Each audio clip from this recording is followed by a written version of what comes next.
Happy New Year, and 2025 has come to a close, and we're looking forward to 2026.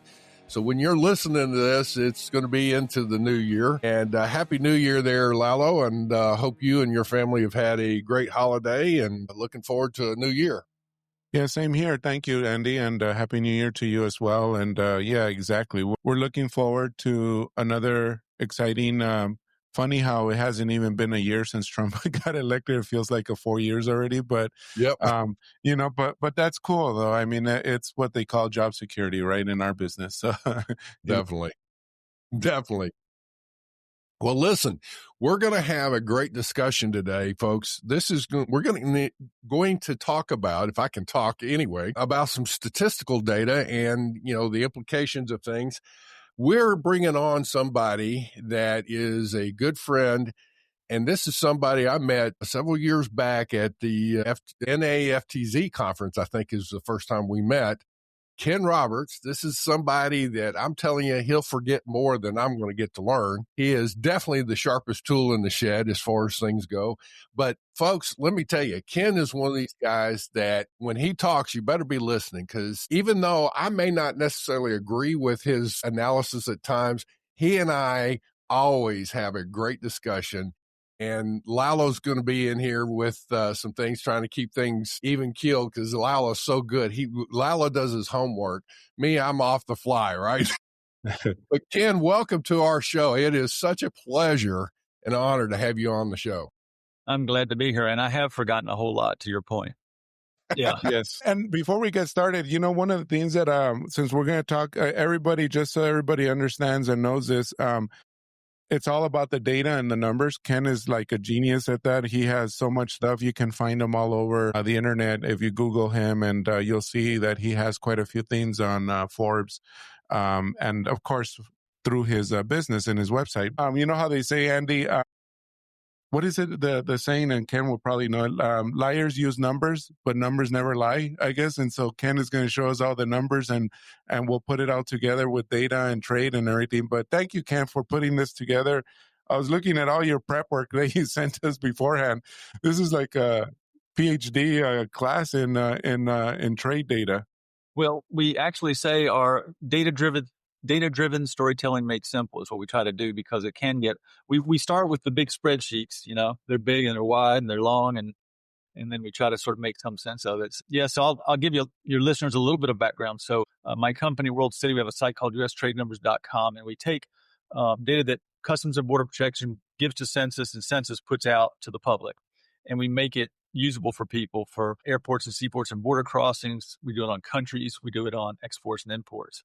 And for those of you in the know, and I think your audience is, we use 4-digit harmonized tariff code for all our exports and imports.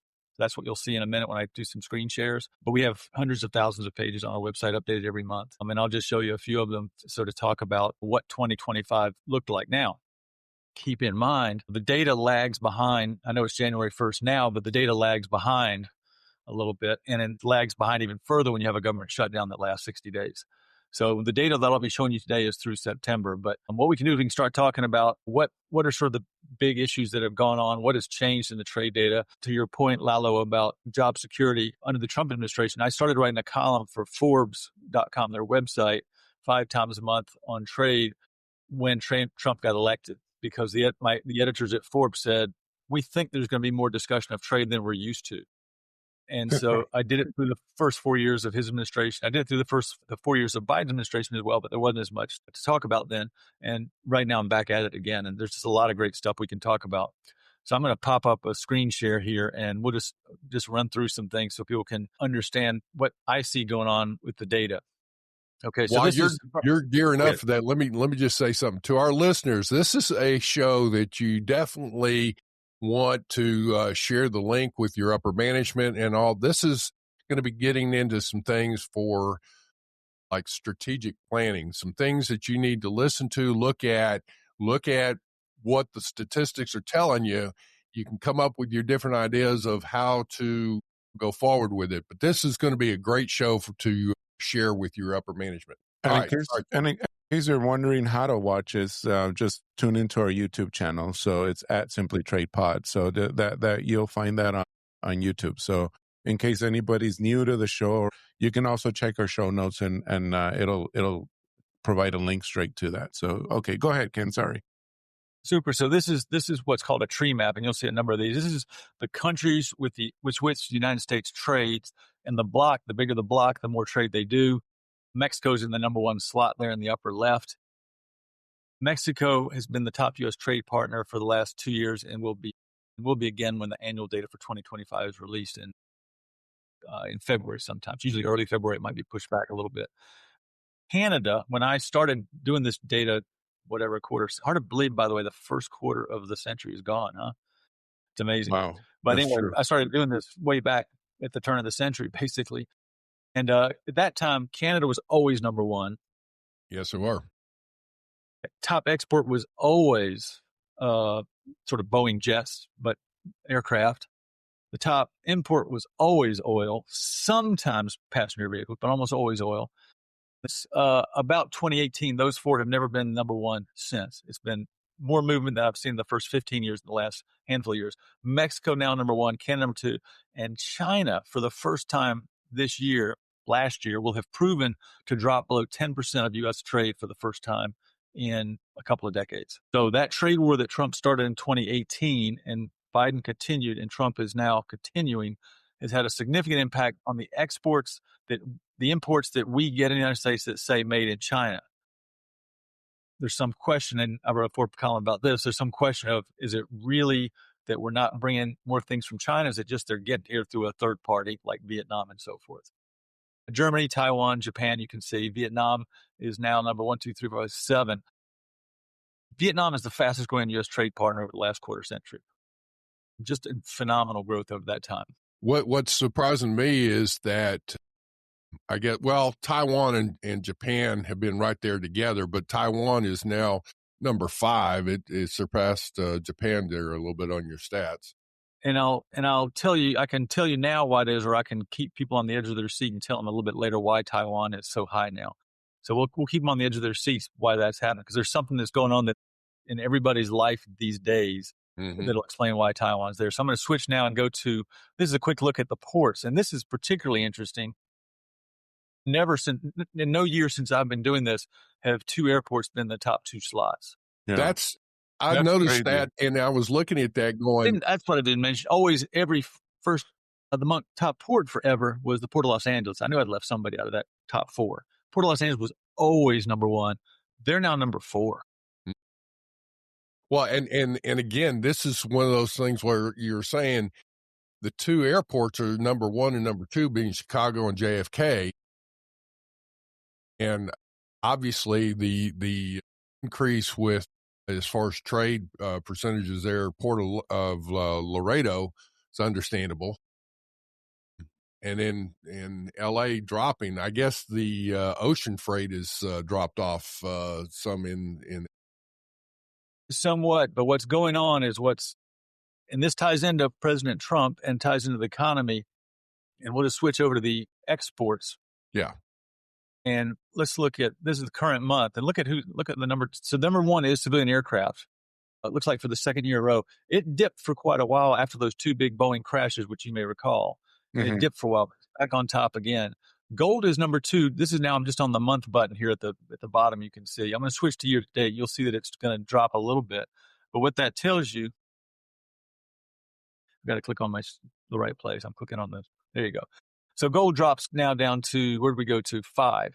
So in the month of September, as you guys have seen, the price of gold has gone through the roof.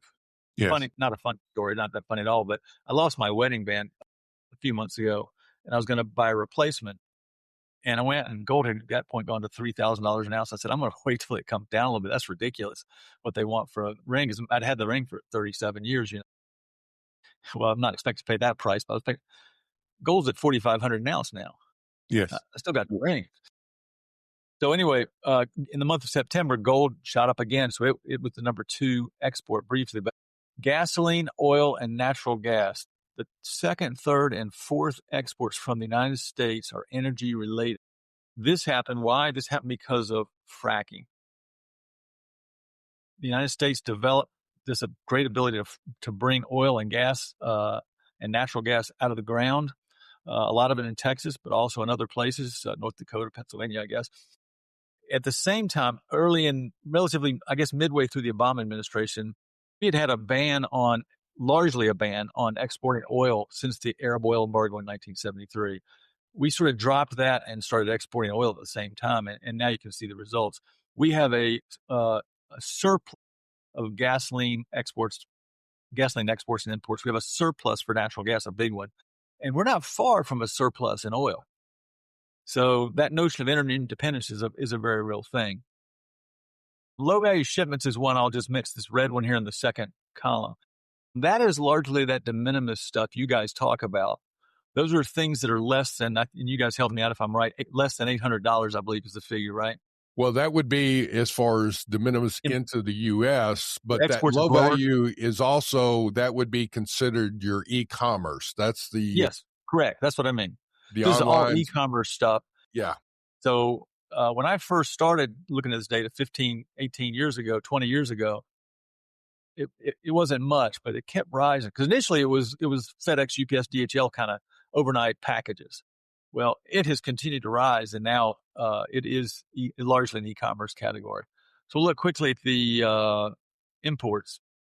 Let me scroll down one up a little bit. Another note that I want to make on that is my understanding is that even though the de minimis affects everything that comes into the United States for shipments coming into the United States, some of the data that I have seen has actually affected a lot of our exports going out, because for the simple reason that when and if we have to or the vendor has to fulfill a return order, they are paying for the duties coming back into the United States for that product for an exchange or a return, and where before it was duty free. So now it's costing them way more to return that product back. You know what I'm saying? Yes. Yeah. I think you're correct on that one. Sure. And the other thing that's worth noting is that I don't know if you've experienced it. When I do online shopping now, things are sometimes not available or not available for a week or longer. And I think that ties into this as well. Yeah. So it's definitely materials. We'll switch over to imports now. And I'm on the monthly one here because I wanted to show you what number one is: computers. And this, again, we're at the 4-digit code. This includes things like servers. And that's where we're going to get back to the Taiwan thing. What's going on is all these servers are coming to this country to serve the AI boom, right? To make all these Perplexity and Claude and ChatGPT work, they need big computing power, lots of servers. And so they're pouring into this country. A great deal of them through El Paso area where you are, Lalo, as well as other places. And so that's and a lot of them are coming through Taiwan.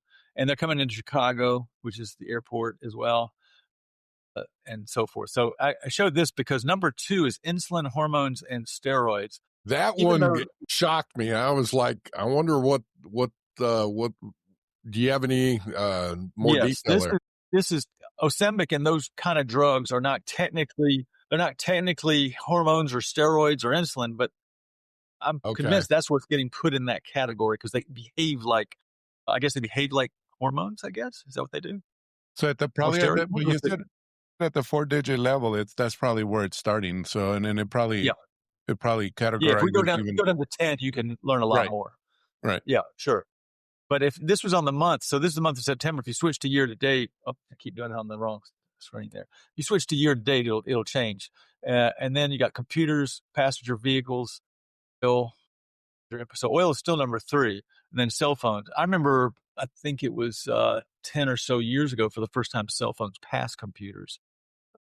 Because as we know, we all have them. Everybody has them. And so suddenly cell phones and the parts were selling more than computers were. Now computers, because of that, is back on top. Plasma, vaccines, and blood, that's another sort of healthcare category. That's a lot of blood fractions often used in cancer patients and things like that. Let's see what else I got. So let's I'll pull up something on gold here. We were talking about gold and how it had risen. This is exports of gold from the United States, looking just at the month of September for the last, whatever that is, 12 or 13 years. And look at 25. Unbelievable. Okay. A big chunk of that is price related as opposed to quantity. A big chunk. And I'll switch to year to date as well. For those listening, is that it's like 4.5 times more in 2025 than what it seems to be almost the average there.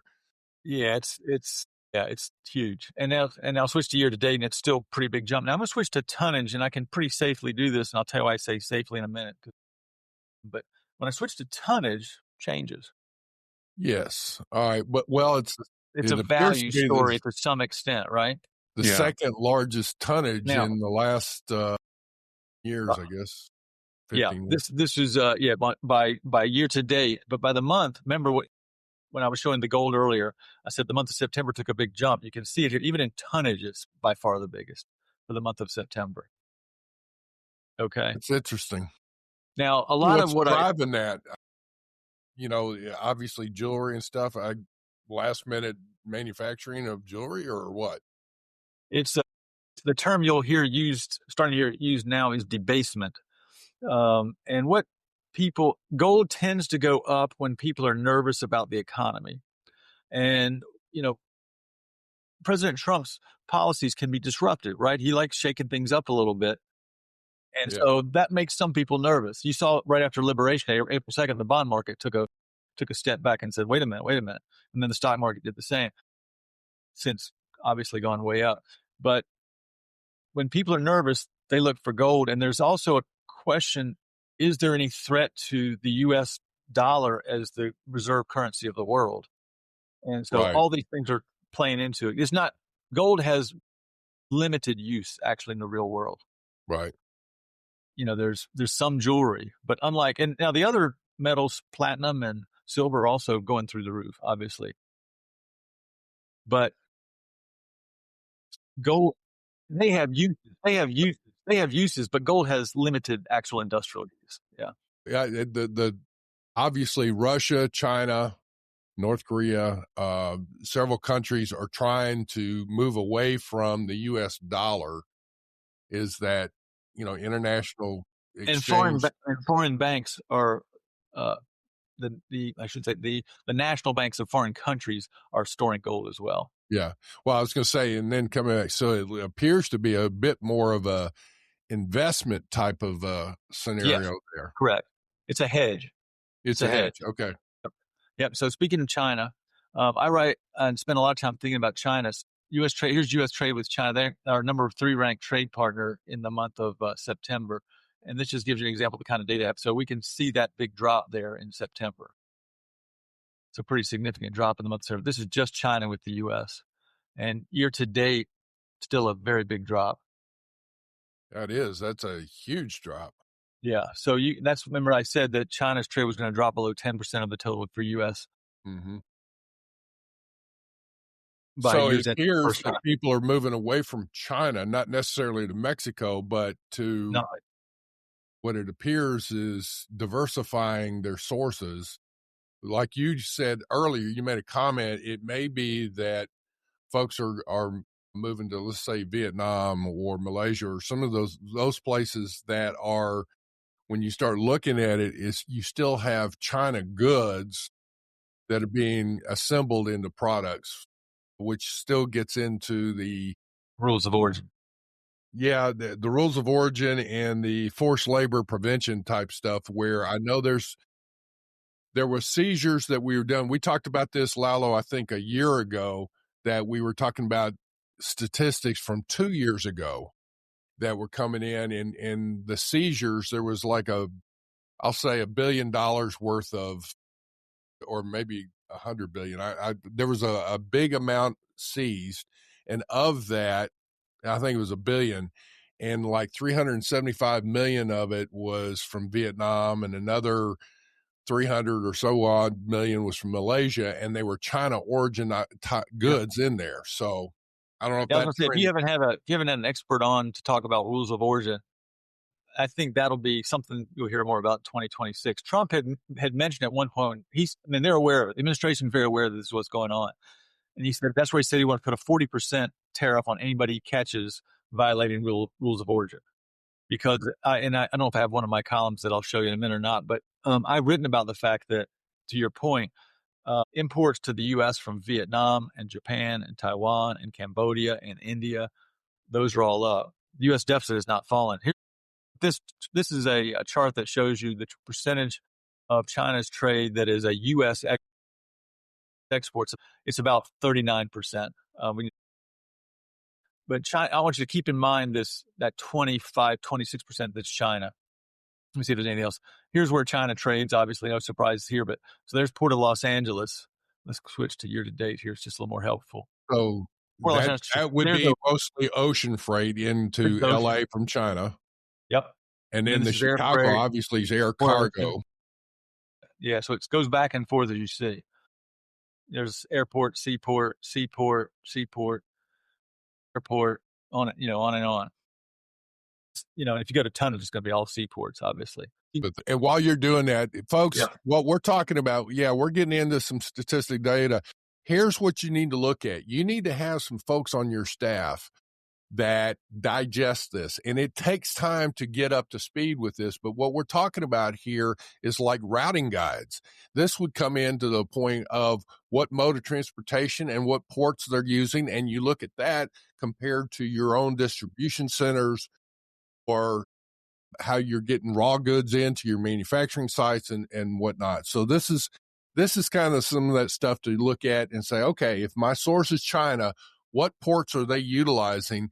And does that meet with what I'm looking at or whatever country? The data you've got, Ken, again, this is phenomenal stuff. So here, this is the imports from China because people pay a lot of attention to this. So we'll go back to 2024, about 12% of all cell phones and related equipment came from China. Mm-hmm. Year to date, it's down to 9%. And for the month of September, it's back up again. But for year to date, it dropped down below 9%. A lot of, as you may recall, you read in the news that Apple had moved trying to build a lot of manufacturing in India. Mm-hmm. And I've got a Forbes chart I'll show you in a minute that proves that to be the case. Toys, big import. This is one that has not moved out of China. China accounts for about 75% of all in the category, this 4-digit category, which is sort of toys, children's bicycles, and games. And that's one President Trump made his famous comment about, children don't need $30. They can have $1 or $2, right? And so we're very offended about that comment. But I can tell you, when I look at the trade deficit stories that I write about, when you look at our deficit, I mean, if you want to solve the deficit, you got to wonder, why do we have, guess how many of these self-storage sites we have in the country? I've seen, I don't know, but I can tell you this. They're everywhere. I mean, you go down, there's new ones being popped up all the time. 52,000. Oh my God. Wow. There's 6 square feet of storage for every American in this country. Stuff that we can't fit into our houses. And so you put it in the storage. All right. So then the other question would be. So you want to get rid of the deficit? What's the occupancy rate? Huh? Yeah, you got more stuff. Let me go store it and pay for more. Quit buying so much stuff. We can take care of the deficit real fast, So what about the deficit is just a sign of how successful we are as a country. Yeah. Wow. So what's the occupancy rate of that? Do you know? 85%. My gosh. Jeez. Last time I need checked, to get into the storage business. I had a friend of mine's father, a guy who worked for me years ago. He said his father was going to get into this thing called the self-storage business. I'm like, what? What kind of business is that? Who stores stuff? And this was, I don't know, 20 years ago. He knew something I didn't know, clearly. I always marvel at the stories that I think are really bad ideas and they just explode, Like, who needs that? And man, you can't drive a mile from where you live without seeing one, right? I want to find a soybean page for you because you'll find that to be interesting. If I can spell soybean right. It's a prerequisite. You know how to spell to use our site successfully. There you go. I'm in all caps, but it should be able to handle my inability to get out of all caps. I've decided that we need to take the all cap button off my keyboards. Don't you think? Let's see. So we want soybean imports. There we go. Nope. There we go.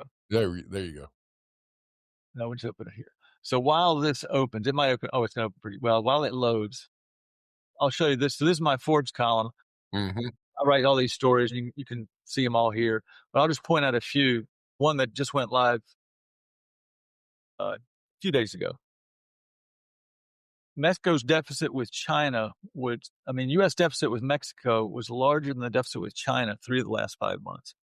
Now, this is truly remarkable. First of all, Mexico remember I told you going back 15 years, it was always the same. Canada was number one for this, Boeing aircraft for this, oil for this, Port of Los Angeles for this. Well, since about 2018 or 2020, it's been going back and forth between China, Canada, and Mexico. Mexico now this will be the third year when the annual data is released. Mexico will be number one for total trade. It'll be the first year ever they're number one for total trade, total exports, and total imports. Wow. And no country has done that since, I think it was 2006 with Canada. It's been a while. It's been a long time since one country had all three, the trifecta, right? But now what's happened is all those exports that were going, all those imports we were getting from China that are now coming from other places has lowered the deficit the United States has with China. But at the same time, it's increased what we have with Mexico because of energy, because of automotive, because of a lot of different things, because of computers, a lot of different things. So this graph shows the deficit with Mexico and how it's grown. So in 2018, U.S. deficit with China was 5 times larger than any other country. And that other country was at the time Mexico, was number 2. Right now, that deficit's about 12% larger than Mexico. So if you think this USMCA review coming up this year, it's going to be really, really important because there's a big difference between the relationship we have with China and Mexico in trade. Remember that little pie chart, that little donut I showed you that showed about 25% of all U.S. trade with China was a U.S. export. With Mexico, right. It's just under 40%. I think it's 38% with Mexico. Mm-hmm. So they get a lot of things from us. It's hard to just say we're going to, like with China, you can just say, look, we're going to stiff arm you because you need to get your imports in here more than we need to get our exports to you. But let me see if the soybean pages come up yet. So here we go. This is where you want to see. So for the month, so here's year to date, a drop. I wonder why that didn't quite make sense. So here's the month down. Now we look at, okay. So this is sort of the Biden years. And I guess this would have been technically 20. The last year of Trump. Last year of Trump, they went way up because I guess at that point, they had a sense that they thought he might not win or something. I don't know. Well, let me say this, though. If I'm not mistaken, there was a big trade deal. Oh, yeah, he probably said, we'll buy a bunch of your. And he was pushing the deal to say, you need to be buying the soybeans. Soybeans and all that. And I think they kind of went up. Now they've gone back down again. Let's now go. And there you can see the drop. And there you can see how soybeans are very seasonal, as I think you guys know. So it's basically, I'm going to oversimplify, basically October through about February, but with some September and some March into April. But then it shifts down to Brazil, largely. So let's see what we can do for 2024. I think they finished it. Okay, 51% last year, right? This is from the U.S. market of soybeans. So China bought almost 52%. Yep. Then Mexico, Indonesia. That was last year. Okay. Last year. And then year to date, look for that blue square. Still at 23% year to date. Now let's look at the month. Remember, we're looking for that nice blue color. It's gone. 3 months in a row. Now they did it in the slow summer months, but in July, August, and September, 0 soybean exports from the U.S. These are the slow months, so it's not as critical. To China, you say? To China. So what I'm waiting to see is when the October data is released, because there's been some notion that, okay, we'll buy some soybeans from you. But the fear some of the farmers have is that, can Brazil meet their demand? And I don't think Brazil can. I think they're going to have to come back to the U.S. But anyway, so this is the column I wrote. Let me see what this one is. This one, so after 34 years, China won't rank first for U.S. exports. Mexico will.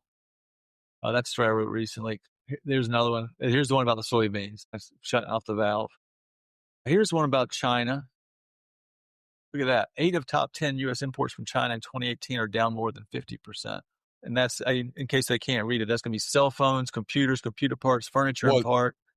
But that's where we're saying is that when you're writing that, is U.S. companies then are sourcing from other countries or domestically, obviously, Yep. but from other countries. Yep. But that was in 2018. You're saying From 2018 from compared to 2018. 2018, they're down 50% from their 2018 was the start of the trade war, and it was also the peak of the U.S. trade deficit with China.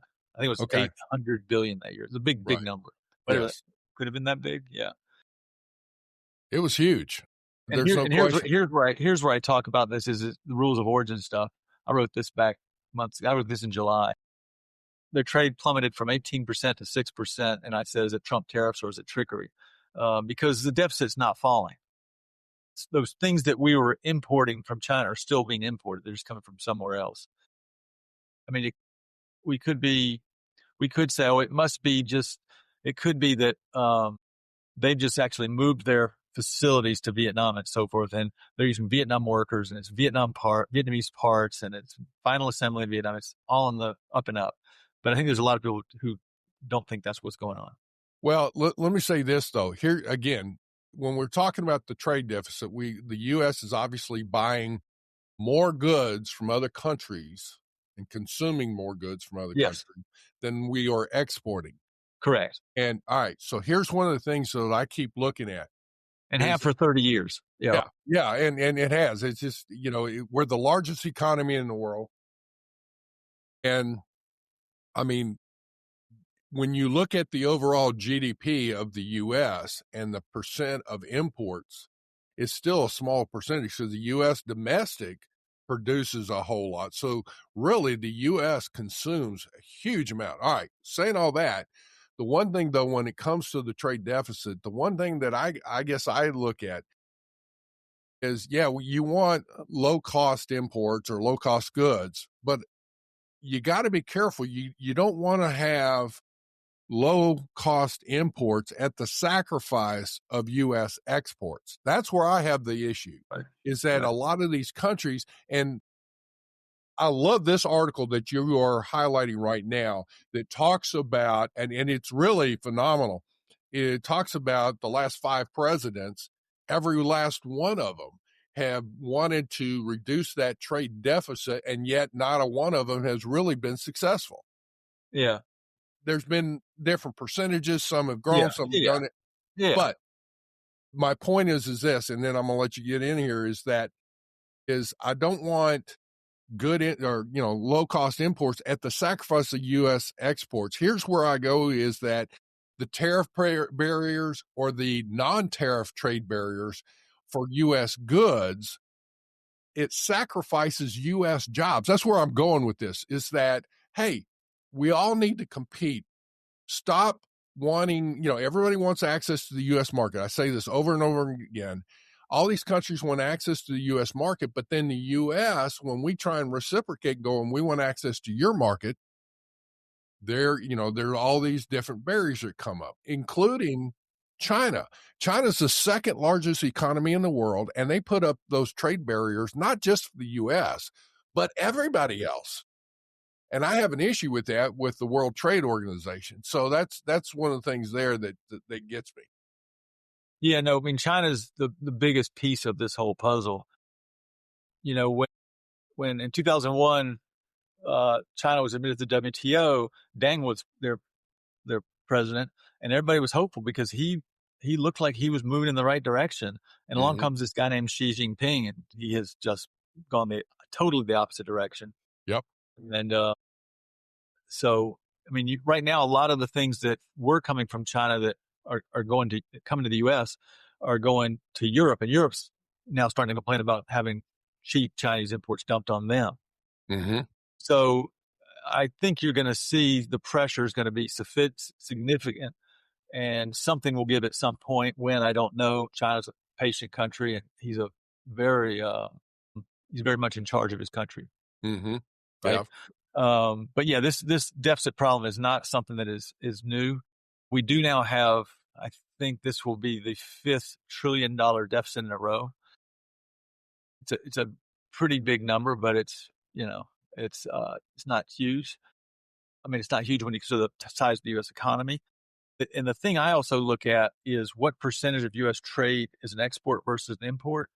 And over the last 30 years, it's down a little bit now, but it's ranged from more or less 38 to 42 cents is an export. It doesn't move much because as our imports have swelled, so have our exports, generally speaking. They tend to move somewhat in tandem. Sometimes exports go a little bit faster than imports, but imports are just so much bigger. Ken, how do Yes. you see the data or the numbers changing? Let's assume we hear early in the next week or so, we hear from the Supreme Court a decision against Trump. They say you can't turn a cargo ship that quickly. I mean, same thing with trade, I'm assuming, right? I mean, we're not going to all of a sudden see a whole bunch of stuff coming in from China. I mean, I guess primarily also because there's other programs that the administration can use to tariff items coming into the U.S. But my feeling is that that's going to take a lot longer because it may have to go through the formal channels, through Congress getting approved and stuff like that, versus just with a tweet. You know what I'm saying? And so, what are your feelings, or what do you think? I mean, going now that we're in 2026, going forward that way. But do you feel like then suddenly we're going to start seeing a lot more imports from China because the there's less tariffs coming in, and you know what I mean? Like, do you feel that might actually change the trade with? I know Mexico's been on top for 3 years, but I mean, is that going to shift something suddenly in favor of China? I don't think so. And I'll tell you, there's a few things that are important to understand. The rate of tariff on all imports and what percentage of the tariff revenue is that equal to of the total in March, the month before the Liberation Day, April 2nd, where he held the poster up, was 2.5%. So all imports we get in this country now, a good bit of that is because Mexico and Canada largely bring imports in at zero, right? Which is there's talk about, there's 25% on Canada. However, those are goods that don't qualify for the USMCA trade agreement. So what this did do, and I'm going to sidestep, and you got to help me get back to where I was going if I lose my sight here, but I'm not as good at the weed as the president is getting back. So with Canada and Mexico, what I found in looking at the data, a lot of times they looked at, okay, do I want to go ahead and make this USMCA compliant or NAFTA compliant for that USMCA compliant, or I just want to import to pay the 2.5%, whatever the number is. And they would just pay it because it just wouldn't work the paperwork. Well, now when he said it's to be 25% on certain things, unless they're compliant, I think you're going to see that start to go up. That'll be one change. This column, I put this column back up and get back to what I was going to say. People have this notion that tariffs have been really, really high. So the tariff, as I said, was 2.5% as a percentage of all U.S. imports. The tariffs duties raised by the Treasury. It's now at about 10%. Now that's 4 times increase, but it's none of this 40%, 50%. It's not huge numbers yet. So I think that's one reason you're not seeing the inflation. It's another reason that the refunds might not be that big amount of money. I mean, it's I think $240 billion. It's not nothing. I mean, it's not nothing, but it's, in a multi-trillion dollar economy, it's not big. I think he can still keep those tariffs in place on China separate. I don't remember the original tariffs he put on China, and somebody could correct me if I'm wrong here, were not using this IEEPA, which is the one that's before the Supreme Court now. They were in place during his first administration. Biden kept at 25 plus 10 or something, as I recall. Then he went real big on China. He is. Somebody says something the wrong way, pushes it the wrong way, he'll hit back, man. So he did. He started talking about 140%, stuff like that. It never went that big, but there are additional tariffs on China that have been part of maybe the IEEPA or something else. But China will still have significant tariffs, and whatever supply chains have been moved or whatever final assembly has been moved, I'm not sure there's going to be much incentive to move it back. I would be very surprised to see. I think that decoupling term you heard talk about with U.S. and China, to some extent, it's happened. It's happened. So out of all of this, what would be your takeaways here of what you've seen thus far? We're still in a kind of wait and see to see what happens in 26 to as far as the policies. Do you think that, well, I guess, forgive me for rambling here. The policies and the trade negotiations going on is one thing. the statistics are going to show the intent of the policies being put forward going to realize into actual good results or bad results, I guess that's the big thing here, right? I think the two big stories that may play into what you're asking is what the Supreme Court decides on these IEEPA tariffs. And he took it to the Supreme Court on an emergency basis, and they accepted it on an emergency basis. Mm-hmm. And that was, I think, in September? October, November, December. Where's the emergency, right? They haven't decided. So I think what they're saying is we're gonna let it be and see what happens, right? That's all I can figure out. I'm not a Supreme Court expert or watcher. The other one is I think Mexico's President Sheinbaum has been much more adroit at working with Trump than her counterpart in Canada. Mm-hmm. Yes, and it's going to get heated though, because again, as I've talked about, number one trade partner, number one export partner, number one import partner. I'd be surprised it's possible in 26 they could become our largest deficit partner. That's a lot of cards in one hand. Now, the immigration problem, the border issue seems to largely it's abated, I think, right? It's done. It seems to be. The fentanyl thing is not done. So Mexico is by far the most important relationship this country has from an economic point of view. Mexico is not a threat militarily to us. They're not China and they're not Russia, right? But they are super important to this country. mm-hmm. And I'll be interested to see how both Trump and Sheinbaum play this thing. I wish I had a better view on that. I don't. I listen, your information, I love how you display it. It is so fantastic. And with all of that being said, folks, I'm telling you, this is something where if you are looking at going out and expanding your markets into other countries, looking at sourcing, changing your sources from other countries into the U.S., that's one of the things that you need to look at strategically. And again, the ports volumes and things that's where you get into the routing guys saying, well, how does this apply to me? And you have to break it down and spend some time with it. But man, your data is so fantastic. Yeah, I should mention that a number of our port clients take our data for their port and make it available to the public on their sites. We do that for 10 to 12 sites, Port of Los Angeles, Dallas, Fort Worth International Airport, Miami International Airport, Rado, Eagle Pass FAR. I'm going to leave somebody out in Houston International Airport, Port of Hueneme. A bunch of these ports around the country have our data on their site, updated automatically every month, which is kind of cool too. All right, folks. Well, listen, Ken, thank you so much for this. Lalo, anything you want to wrap up here with us? No, just want to thank Ken for coming on, and it's probably going to be something that maybe we'll reach out back to you every quarter or so just to update the numbers and see how that's going and see how we can work it into the episodes that we publish. So that would be great. We'll definitely stay in touch. Maybe we'll also convince Tatiana to come on since she seems to have some good stuff here on the background as well. But anyway, we'll figure something out and see if we can get you all to make this regular and see how much data we can grab from there. So I appreciate it. You guys are doing a great job, and what you do is important work for the trade and logistics community in the country and around the world. So I wish you all the best. Thank you. Thank you so much. This has been great. Yeah. Folks, Happy New Year again. We're looking forward to 2026 and hopefully the opportunities will come out. And with that, again, Lalo, anything last from there? No, we're good. We're good. Thank you all. And we have some really good stuff coming out this month. So stay tuned.